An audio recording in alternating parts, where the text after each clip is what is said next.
आप देख रहे हैं नेटवर्क 33 राजकुमार के साथ। तो चलिए पढ़ते हैं आज की कहानी की ओर।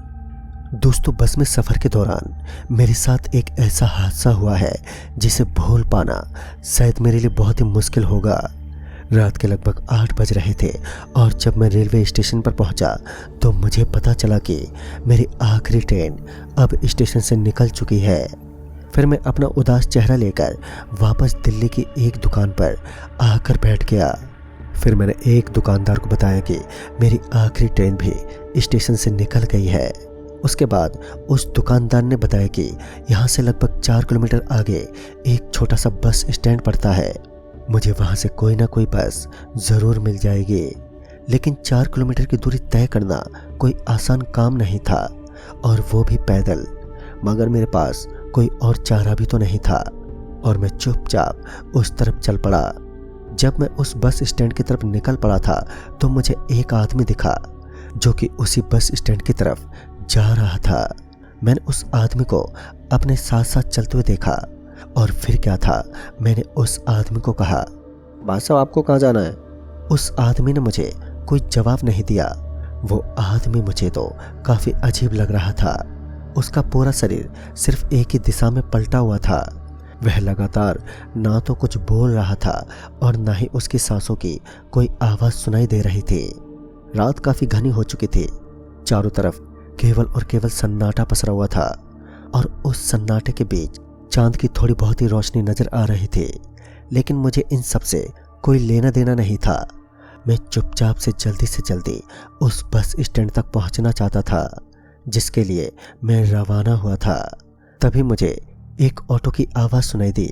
जब मैं पीछे पलटा तो मुझे जो आवाज़ सुनाई दे रही थी वह सभी गलत थी, क्योंकि पीछे कोई ऑटो नहीं था। लेकिन मुझे आवाज़ तो सुनाई जरूर दी थी। फिर ऐसा कैसे हो सकता है? मगर जब मैं उस बस स्टैंड पर पहुंचा तो मुझे वहां पर कोई भी सवारी नजर नहीं आई। अचानक से मुझे किसी के रेंगने की आवाज़ सुनाई देने लगी, मानो कोई खिसकता हुआ मेरे करीब आ रहा था।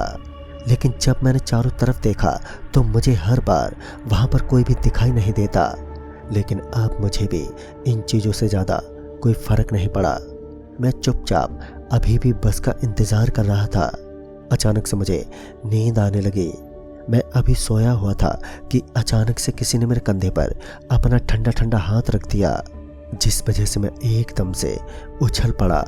जब मेरी आंखें खुली तो मैंने देखा कि वहां पर कोई और नहीं बल्कि एक ऑटो रिक्शा का ड्राइवर खड़ा हुआ था। तभी उस आदमी ने मुझे कहा, भाई साहब कहाँ जा रहे हैं? चलिए मैं छोड़ देता हूँ। तो मैंने भी उसे मुझे जहाँ पर जाना था वहाँ का पूरा पता बता दिया। उसके बाद मैं उस ऑटो ड्राइवर के साथ बैठ गया और अपने सफ़र की तरफ चल पड़ा। मेरा सफ़र बहुत ही ज़्यादा लंबा और बड़ा होने वाला था। सफ़र के दौरान मैं उस ऑटो ड्राइवर से बातचीत करने लगा, लेकिन कुछ देर तक तो उसने मेरे प्रश्नों के उत्तर दिए। फिर उसके बाद उसकी आवाज़ आनी बंद हो गई। लेकिन मैंने इन चीज़ों पर ध्यान ही नहीं दिया और चुपचाप उस ऑटो के अंदर सोने लगा। फिर अचानक से मैंने देखा कि अब मैं एक ऐसी जगह पर खड़ा था जहाँ पर चारों तरफ केवल और केवल जंगल दिखाई पड़ रहा था और उस ऑटो ड्राइवर की लाश एक पेड़ पर लटकी हुई थी। उस ऑटो ड्राइवर की लाश को इस तरह पेड़ पर लटका हुआ देख मैं तो पूरा पसीने से तरबतर होने लगा। और अब मैंने आसपास देखा तो मैंने पाया कि कुछ बड़े बड़े जानवर जो कि मुझे कुत्ते जैसे ही दिखाई दे रहे थे वह मुझे अपने आसपास नजर आ रहे थे। लेकिन अचानक से उनका शरीर आधा इंसान में बदल गया। उनमें से एक जो कि मुझे काफ़ी बड़ा और काफ़ी डरावना नज़र आ रहा था, वह धीरे धीरे अपने बड़े बड़े पंजों के कदमों के साथ मेरी तरफ बढ़ने लगा। मैं अपने कदमों के सहारे एकदम पीछे की तरफ बढ़ने लगा। अब मुझे बहुत ही ज़्यादा डर महसूस हो रहा था, क्योंकि वह जानवर मुझे बहुत ही ज़्यादा डरावना लग रहा था। वह अचानक से मेरी तरफ आने लगा और फिर एकदम से मेरे ऊपर झपट पड़ा और उसके साथ ही वो सारे भी जानवर। मैं किसी तरह अपना बचाव करते हुए वहाँ से निकलने की कोशिश करने लगा। लेकिन जब मेरी नज़र उस पेड़ पर पड़ी तो मेरी आंखें एकदम से फटी की फटी रह गई, क्योंकि इस बार मैंने देखा कि वह ऑटो ड्राइवर जो काफ़ी देर से उस पेड़ पर लटका हुआ था, अब उसका पूरा शरीर एक कुत्ते जैसे शरीर के रूप में तब्दील हो चुका था। वह नीचे गिर पड़ा और उसका पूरा शरीर जो एक भेड़िया मानव के रूप में तब्दील हो गया था, क्योंकि उसका आधा शरीर भेड़िया का था तथा आधा शरीर एक इंसान जैसा। उसने अपने बड़े बड़े पंजे मेरे पेट के अंदर घुसा दिए। मैं एकदम से चिल्लाने लगा और फिर अचानक से मेरी आंख खुल गई। तब जाकर मैंने देखा कि मैं उसी ऑटो के अंदर सोया हुआ हूँ और यह सिर्फ मेरा एक बहुत ही भयानक सपना था। मुझे चिल्लाता देख उस ऑटो ड्राइवर ने मुझसे कहा, अरे भाई साहब क्या हुआ आपको? फिर मैंने उस ऑटो ड्राइवर को कुछ भी बताना ठीक नहीं समझा। मैं चुपचाप अपने सफ़र को एंजॉय करने लगा, क्योंकि मुझे लगा कि सिर्फ एक बुरा सपना ही तो था। यही सोचकर मैं आराम से ऑटो के अंदर बैठा रहा। लेकिन तभी मेरी नज़र बाहर की तरफ पड़ी तो मैंने देखा कि अब ऑटो एक जंगल के अंदर चल रही थी।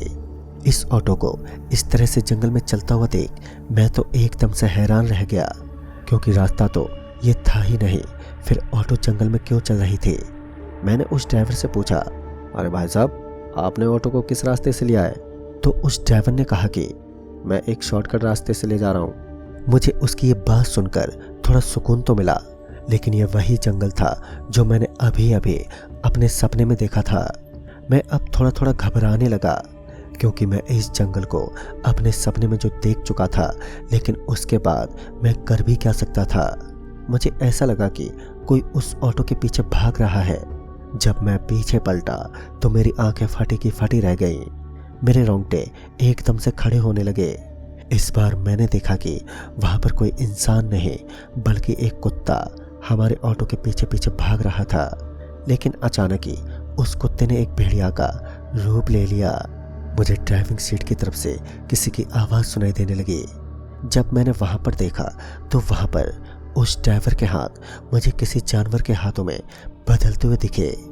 अब मैं सब कुछ समझ चुका था कि हो ना हो इस ऑटो ड्राइवर ने मेरे साथ बहुत कुछ गलत किया है। मैंने कुछ भी नहीं सोचा और सीधा उस ऑटो से नीचे कूद गया।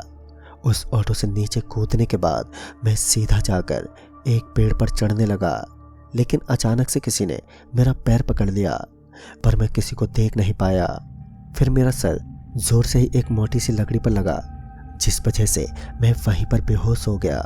और फिर क्या हुआ मुझे कुछ भी याद नहीं रहा। लेकिन जब मेरी आंखें खुली तो मैंने देखा कि मैं एक पुराने खंडर मकान के अंदर सोया हुआ था। अब मैं अंदर ही अंदर बेचैनी महसूस करने लगा। मेरे डर की कोई सीमा ही नहीं थी। मैं लगातार अब बहुत ही बुरी शिकंजे में फंसता जा रहा था। फिर मैंने वही देखा जो कि मैं पहले देख चुका था। मैंने देखा कि उस घर के अंदर उस ऑटो ड्राइवर की लाश लटकी हुई थी, जो कि बहुत ही बुरी हालत में थी। उसकी खोपड़ी का आधा भाग बाहर आया हुआ था। उसका पूरा शरीर जैसे किसी ने नोच दिया हो। सच में उस लाश को देखकर मैं तो बुरी तरीके से डर चुका था। अचानक से उसकी आंख खुलनी शुरू हो गई और उसके साथ ही मेरी दिल की धड़कन भी लगातार तेज होने लगी। मैं वहां से निकलता भी तो कैसे निकलता, क्योंकि वहां चारों तरफ से मुझे कहीं पर भी वहां से निकलने का दरवाज़ा दिखाई नहीं दे रहा था।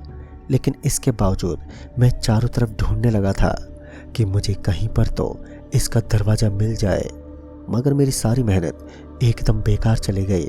फिर से मैंने एक नज़र एक बार फिर अचानक उस ड्राइवर की तरफ मारी तो मैंने पाया कि अब वो वहाँ पर नहीं था जहाँ मैंने पहले देखा था। लेकिन अचानक से मुझे अपने पीछे से किसी की आवाज़ सुनाई देने लगी और फिर मैं जब एक पल के लिए पीछे की तरफ पलटा तो मेरी सांसें ऊपर नीचे होने लगी। अचानक से वह एक भयानक आवाज़ में मुझे बोल पड़ा, अब तुम भी एक भेड़िया मानव बन जाओगे और हमेशा हमेशा के लिए हमारे साथ ही रहोगे। उसकी बातें मेरे दिल के अंदर लगातार डर बैठा रही थी। मैं बार बार वहाँ से निकलने की कोशिश में था और फिर अचानक से मेरी नज़र वहीं एक खिड़की पर पड़ी। मैं तुरंत ही उस तरफ से जल्द निकलना चाहता था, लेकिन तभी मैंने देखा कि वहाँ पर उसके अलावा काफ़ी और भेड़िया मानव आ चुके थे। अब मेरा गला सूखने लगा और मुझे बहुत ही ज़्यादा डर लग रहा था। लेकिन अब मैं क्या करूं? मैं इन सब से बचकर कैसे जाऊं? ये सब मेरी समझ से बाहर था। मैं उस खिड़की की तरफ जाने लगा जो कि मुझे एक आखिरी उम्मीद के रूप में नजर आ रही थी। मैं उसके खिड़की के अंदर से नीचे कूद गया। नीचे कूदने के बाद मैंने देखा कि मैं उसी जंगल के अंदर पड़े एक खंडर मकान के अंदर घुस गया था। चारों तरफ मुझे केवल और केवल सन्नाटा ही नजर आ रहा था। फिर अचानक मेरी नजर एक गाड़ी पर पड़ी, जो कि वहां से मुझे आवाज सुनाई दे रही थी और उसकी लाइट भी नजर आ रही थी। इसका मतलब साफ था कि यहाँ से हाईवे ज्यादा दूर नहीं था। मैं तुरंत ही हाईवे की तरफ निकलने लगा, लेकिन मुझे एक बार अपने पीछे की तरफ से उन्हीं की आवाज आने लगी, जो बहुत ही जोर जोर से गुर्रा रहे थे। उनका यह डरावना रूप जो मेरे दिल के अंदर एक सदमा लेकर बैठ चुका था। जब मेरी नज़र सामने की तरफ पड़ी तो मानो मेरी हालत अब खराब होने लगी। दरअसल मैंने देखा कि वह ऑटो ड्राइवर अपना ऑटो लेकर मेरे सामने खड़ा था। वो मुझे अपने ऑटो में बैठने का एक इशारा कर रहा था। तभी मैंने अपनी पीठ उसकी तरफ घुमाई और सीधा हाईवे की तरफ चल पड़ा, यह उम्मीद लेकर कि कोई लिफ्ट देने वाला मिल ही जाएगा। और हाईवे पर पहुंचा तो सिर्फ इक्का दुक्का ही गाड़ियां नजर आ रही थी, और जो भी नजर आ रही थी तो वो भी गाड़ी नहीं रोक रहे थे। तभी मुझे अपनी फूटी किस्मत पर बहुत गुस्सा आने लगा। शायद मैं सही समय पर ट्रेन के पास पहुंच जाता तो मेरी ये हालत नहीं होती। मुझे मेरे शरीर के अंदर काफ़ी ज़्यादा कमजोरी महसूस होने लगी और मैं चक्कर खाकर वहीं पर बेहोश हो गया। फिर जब मेरी आंखें खुली तो मैंने पाया कि अब मैं एक सरकारी अस्पताल के अंदर पड़ा हुआ था, जो कि हमारे गांव की एकदम करीबी पड़ता है। मैंने देखा कि हमारे गांव का आर्यन, जो कि मेरा काफ़ी अच्छा दोस्त था, तो वो मेरे करीब बैठा हुआ था। तो उसने बताया कि वह उस हाईवे से गुजर रहा था। तो उसने मुझे वहाँ पर पड़ा हुआ देखा और फिर मुझे वहाँ से सीधा उठाकर अस्पताल में ले आया। अस्पताल में मुझे पता चला कि मुझे ज़्यादा चोट तो नहीं आई है और मैं जल्दी ठीक भी हो गया। गांव में कुछ लोगों से जब मैंने जिक्र किया तो इसका रहस्य मालूम पड़ा। दरअसल उस ऑटो ड्राइवर की 3 साल पहले मौत हो चुकी है और उसकी मौत किसी भेड़िए से हुई थी। एक शाम जब वो सरसों के मील से गुजर रहा था, जो कि सुनसान इलाका माना जाता है, तो कुछ भेड़ियों ने उसको जान से मार दिया। उसकी चीखें ही लगातार वादियों में गूंजती रही, पर उसे कोई बचाने नहीं गया। अब वो भी ऑटो के जरिए शिकार को उसी खंडर तक ले जाता है और फिर मौत के घाट उतार देता है। दोस्तों, वाकई ये मेरी जिंदगी का सबसे बेहद दिल दहला देने वाला किस्सा था। आइंदा कोशिश है कि रात के समय मैं सफ़र से बचूं, वरना ना जाने अंजाम क्या से क्या हो जाएगा। तो दोस्तों, इस कहानी में बस इतना ही। तब तक के लिए बाय एंड टेक केयर।